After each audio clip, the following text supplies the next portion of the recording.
Before Great Demo Doing Discovery training, this team knew they had talent, but not consistency.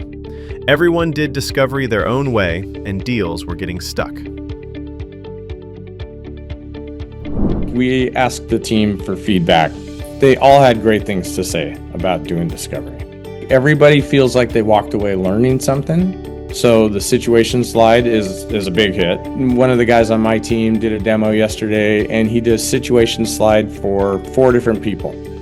The thing is now we have, I feel like the team has, a checklist, a guide to follow, a process to follow. It's giving them more confidence. That's what happens when discovery stops being random and starts being deliberate. Turn training into transformation. Register for the next training.